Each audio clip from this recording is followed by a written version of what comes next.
só Ele é capaz. A paz do Senhor Jesus, queridos, é com muita alegria, mais uma vez, mais uma oportunidade que o Senhor está nos concedendo aí de passar esses momentos refletindo na palavra do Senhor. Nós agradecemos a Deus, agradecemos ao Senhor a oportunidade e a sua presença, né? Essa turma maravilhosa, né? A hora que tem nos acompanhado todos os dias, que o Senhor possa estar te abençoando, querido, nesta oportunidade com todas as sortes de bênção, e que estas bênçãos também se estendam sobre sua família, em nome de Jesus. Queridos, para a nossa meditação, o livro é Lucas capítulo de número 12, a partir do versículo de número 13 até o 15, que assim diz a palavra do Senhor. Alguém da multidão lhe disse: Mestre, dize a meu irmão que divida a herança comigo. E respondeu Jesus: Homem, quem me designou o juiz ou árbitro entre vocês? Então lhe disse: Cuidado, fique de sobreaviso contra todo tipo de ganância. A vida de um homem não consiste na quantidade dos seus bens. Que a ação reveladora do Espírito Santo, do nosso Deus, ela possa ser presente conosco, para que nós possamos aí aprender e guardar mais uma porção da palavra do Senhor. Queridos, quando nós falamos essas duas palavras, olha só, ela é muito presente na nossa vida. Duas palavras: ser e ter. Ser e ter é algo que faz parte de nossa vida. Ser e ter é algo que faz parte do nosso desejo. Ser e ter faz parte de nossos planos, de nossos sonhos, de nossos projetos de vida. Ser e ter nos acompanha em toda a nossa história, começando lá da infância, né? Assim que a gente começa a entender as coisas, a gente quer ter e também quer ser, né? Sempre que nós falamos, por muitas vezes você disse essa frase: quando eu for grande, quando eu for grande assim, aí eu vou fazer isso, isso e isso. Porque na mentalidade de uma criança, ser grande é ter liberdade. Ser grande é ter liberdade. E tudo que uma criança quer é liberdade, mas esbarramos, né, nos limites impostos pelo papai, pela mamãe. Ou então o querer, né? Quando eu crescer eu vou ter isso. E a gente começa a falar a lista de coisa que carros e marca, viu? Olha, carros com marca. A lista de coisas que nós queremos para a nossa vida. Queridos, e isso aí sai do sonho e da realidade de uma criança. E este querer ter e querer ser vai fazendo parte da nossa história de vida. Aí entra a adolescência, entra a juventude, né? Entra a maioridade, entra a terceira idade. Nós vamos querendo sempre ter e ser. A idade não tira esse desejo de nossa vida. Talvez alguém da terceira idade já não sonha mais como jovem, ele já não almeja certas coisas pela sua idade, mas ele nunca deixa de querer. Ele nunca deixa de querer, tanto o querer de ter quanto o de ser. É algo que é presente na nossa vida. Falar de querer, falar de ter, é falar de nós mesmos, é falar de nossa realidade de vida. Queridos, chegamos aqui no texto escolhido para a nossa meditação, e o cenário aqui é Jesus diante de uma grande multidão. E a palavra do Senhor vai ser bem clara neste momento aqui, em dizer que Jesus, ele estava com seus discípulos e foi se aproximando dele uma multidão, e a Bíblia vai falar de milhares, né? Um grupo de pessoas apenas. A Bíblia vai falar, né? Vai expressar milhares de pessoas ao ponto de umas atropelarem as outras. Olha que tumulto, né? As pessoas querendo ouvir os ensinos de Jesus. Ali naquela multidão ali tinha gente de todo tipo de intenção, né? Gente que queria ter e queria ser de muitas maneiras. Verdade. Achando ali na presença de Jesus ou na pessoa de Jesus, né? Que iria suprir ali as suas necessidades. E aí, dentro deste cenário, o Senhor rodeado pelos seus discípulos e esta grande multidão, o versículo que nós lemos vai dizer que alguém, a Bíblia não vai falar quem é esse alguém. A Bíblia não vai falar de seu nome, de sua idade, se era um homem. A Bíblia não vai falar se era uma mulher, se era uma pessoa jovem, uma pessoa com uma certa idade. A Bíblia não vai retratar acerca dessa pessoa detalhe nenhum e simplesmente trazer essa pessoa à existência com o nome de alguém. Alguém da multidão. Ou seja, uma pessoa. Quem foi essa pessoa? A Bíblia não vai relatar. E a Bíblia vai nos dizer que esta pessoa, ela levanta a sua voz dirigindo-se a Jesus, as suas palavras. Ele faz um pedido e o seu pedido é: Mestre, diz ao meu irmão que reparta comigo a sua herança. Este aí foi o pedido desta pessoa que estava em meio àquela grande multidão. Mestre,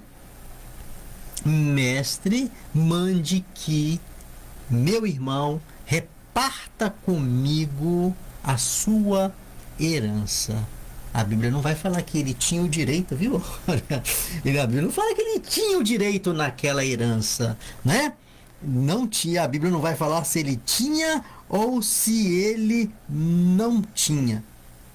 Mas foi o pedido dele. Foi o pedido dele. Queridos, e quando nós chegamos aqui, a gente começa a entender acerca de certas coisas que nós pedimos a Deus. Acerca de certos posicionamentos nossos em relação a Deus. A questão desse homem aqui, quando vai pedir ao Senhor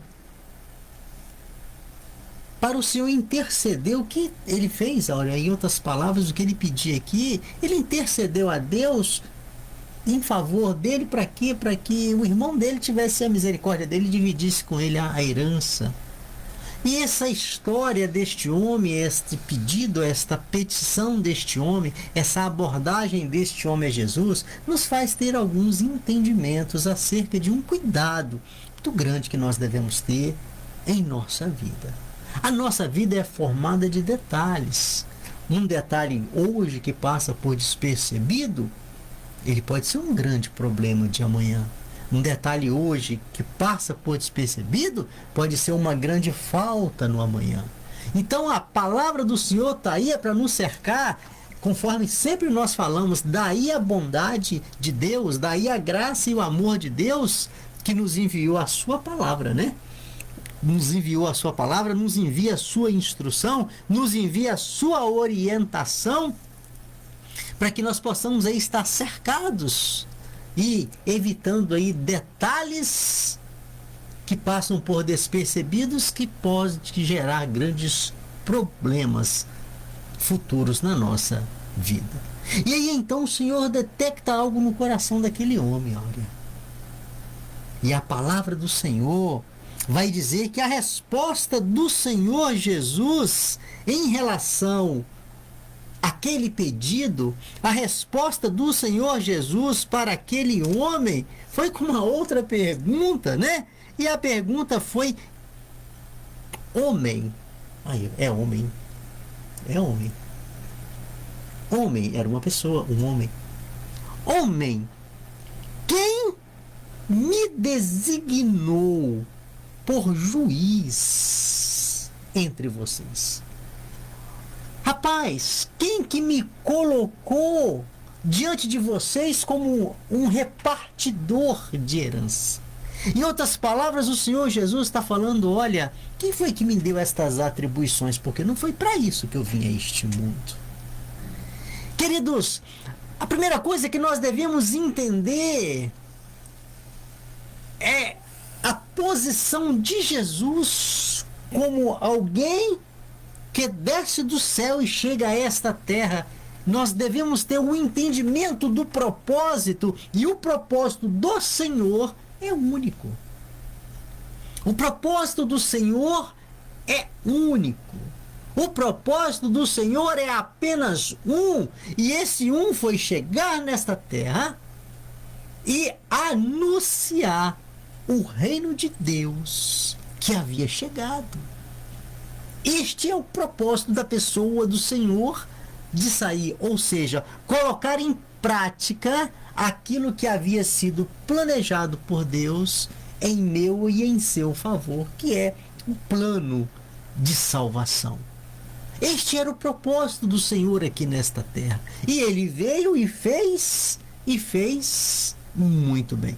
Não deixou nada a desejar. Cumpriu fielmente a ponto de falar: Pai, consumado está. Ó, aquilo que o Senhor me determinou foi feito. Então a pessoa do Senhor nesta terra era para questões espirituais. O Senhor não veio a esta terra para questões políticas, né? Questões sociais. O Senhor não veio resolver problemas familiares, briguinha de casal. O Senhor não veio a esta terra para ser um repartidor de herança, conforme foi o pedido deste homem aqui. O Senhor, a presença do Senhor nesta terra foi para colocar em prática, conforme foi falado, o projeto de salvação.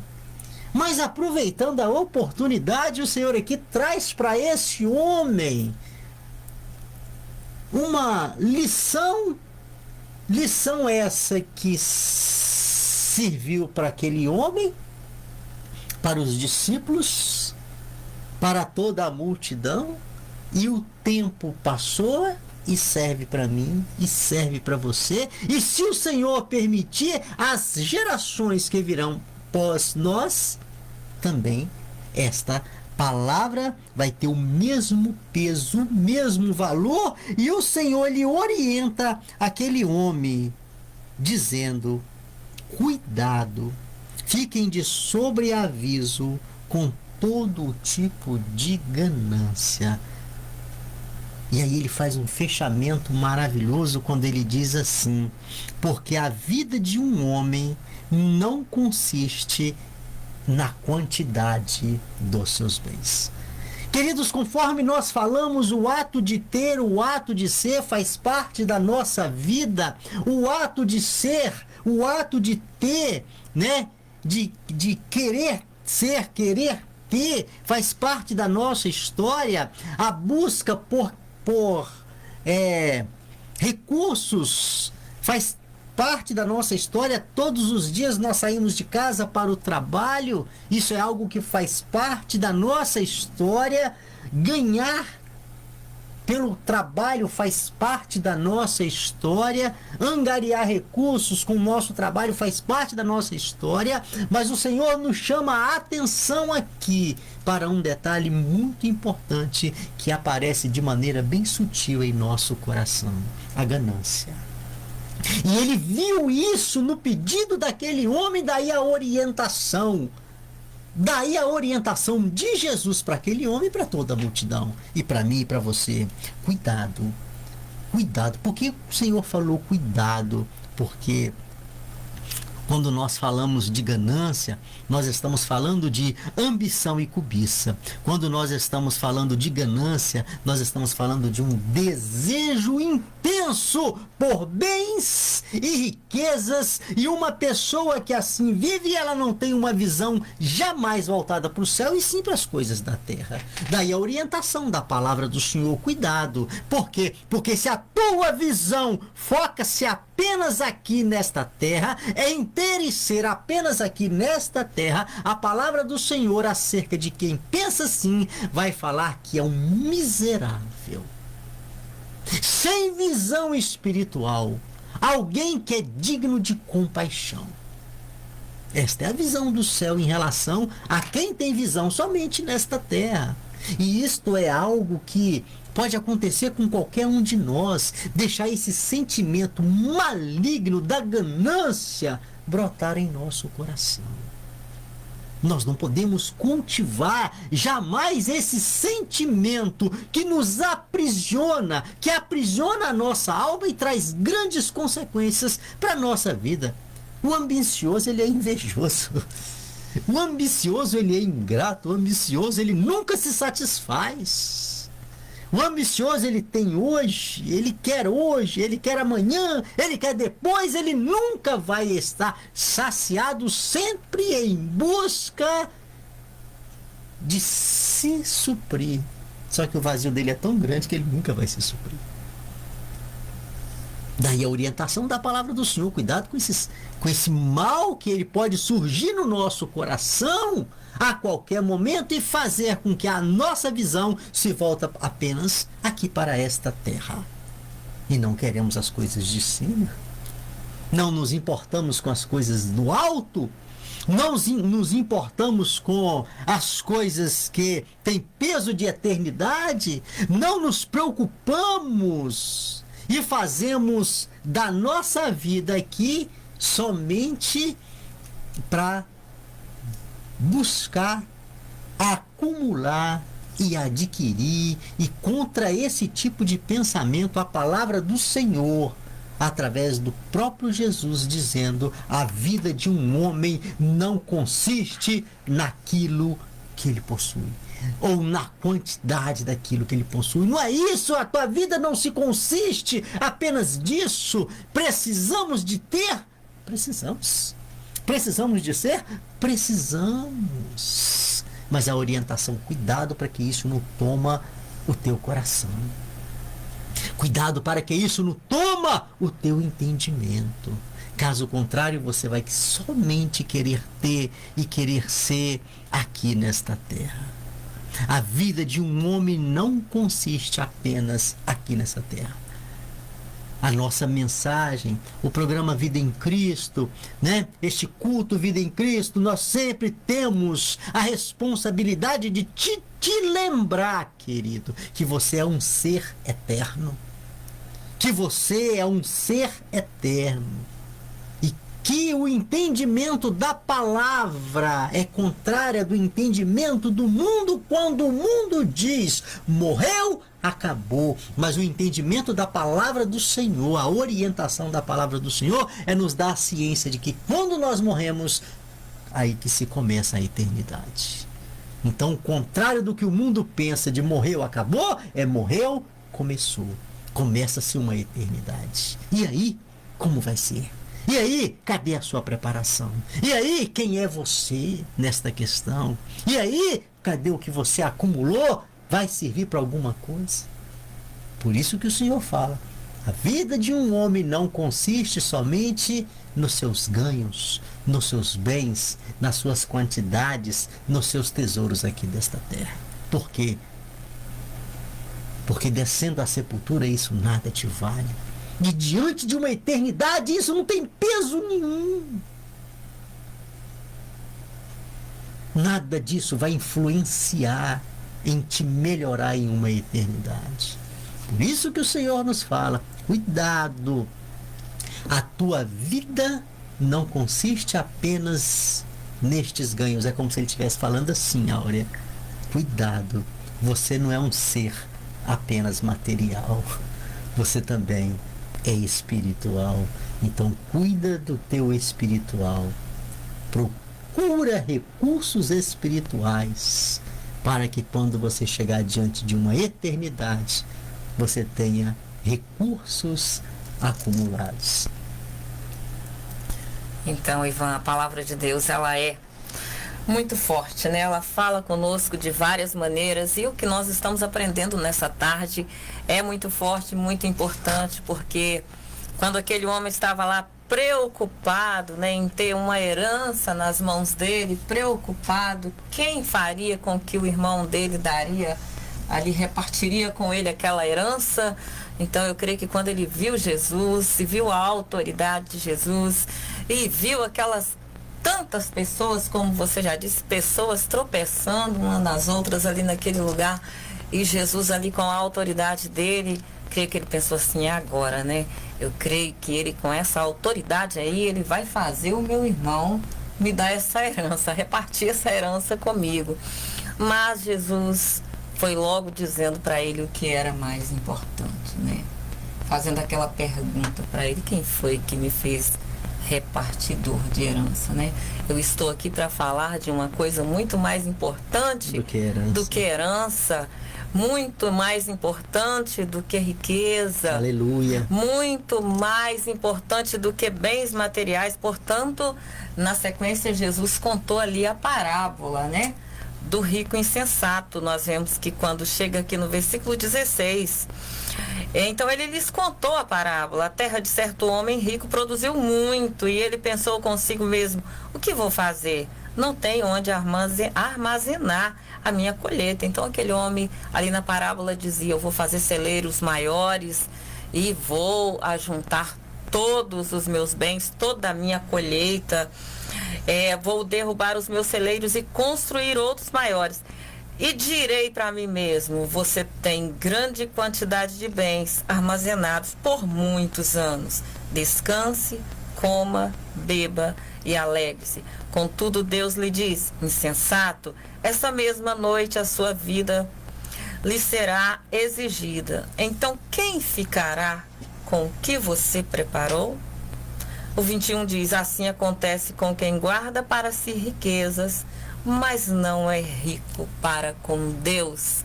Então, naquele momento, o Senhor Jesus estava ali preocupado em garantir a vida eterna, garantir a riqueza que ninguém pode tirar de nós, garantir aquela riqueza que nos garante o céu, aquela riqueza do bom depósito que está registrado lá em 2 Timóteo, no capítulo 1, e no versículo 14, quando Paulo ensina a Timóteo acerca do bom depósito, né? Que é a nossa fé, que é a verdade do Evangelho, é a promessa da vida eterna e as palavras de sabedoria que a palavra do Senhor nos ensina. Esse sim é o bom depósito que nós precisamos mesmo de fazer do nosso coração um celeiro que guarda essas coisas. E às vezes nós podemos pensar assim: como vou guardar? Somente o Espírito Santo pode nos fazer capazes de guardar, de preservar o nosso coração cheio com esse bom depósito. E como guardar? É praticando aquilo que nós praticamos todos os dias. Nós guardamos com carinho, nós guardamos somente aquilo que usamos, né? Porque quando nós guardamos algo que nós não usamos, o que vai acontecer, Ivan? Nós vamos esquecer. Você já guardou alguma coisa e passado um tempo, você mexeu lá e falou assim: nem sabia que eu tinha isso aqui guardado. Mas o bom depósito que o apóstolo Paulo nos ensina a ter e guardar no celeiro aqui do nosso coração é para ser usado todos os dias. E assim nós vamos ter carinho, nós vamos cuidar e não vamos esquecer e nem perder. Essa parábola que você acabou de mencionar aí, ela, se falando aí, algo me chamou muita atenção e mostra aí o retrato de muitas pessoas, que aquele homem depois, isso no projeto dele, né? Sim. Entendendo que a colheita dele seria gigantesca e ele não teria recurso para armazenar, aí veio o plano de quebrar os celeiros e fazer outros maiores. Aí veio o grande erro da vida dele: e direi para mim mesmo, olha só. Ou seja, ele falou para ele mesmo, né? Agora você tem muito, aí você pode descansar, porque você tem muito para muitos anos. Ele poderia até ter recurso, mas não o domínio da vida. Não o domínio da vida. Ele não sabia o que o dia de amanhã produziria, nem eu e nem você. O Senhor não nos deu esse direito para falar: agora você tem alma para muitos anos. Você não pode falar isso. E a Bíblia fala: louco, se essa noite te pedirá a tua alma, né? Para quem será? Para quem? Se hoje for pedida a tua alma, e aí o que você tem preparado? Para quem será? Então fica essa orientação, né?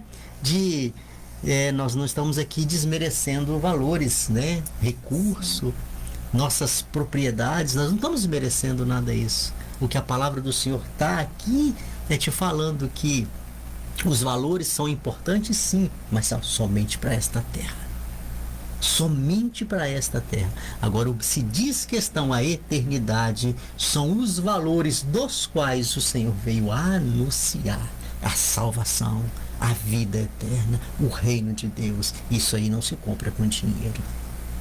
Isso aí se adquire com um bom depósito, não é isso? Que foi aqui anunciado, que é a palavra de Deus em nós. Que o Senhor te dê esse entendimento, querido. Te dê essa graça para que nós possamos reconhecer, né, que a salvação em Cristo Jesus é o nosso grande tesouro. Pai, muito obrigado pela tua palavra. Muito obrigado pela oportunidade de pregar a tua palavra, de anunciar a tua palavra, anunciar as boas novas de salvação.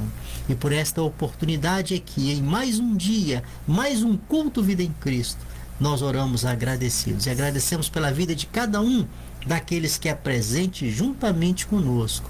Assim, ó Deus, nós demonstramos ao Senhor toda a nossa gratidão, em nome de Jesus. Amém. Glória a Deus.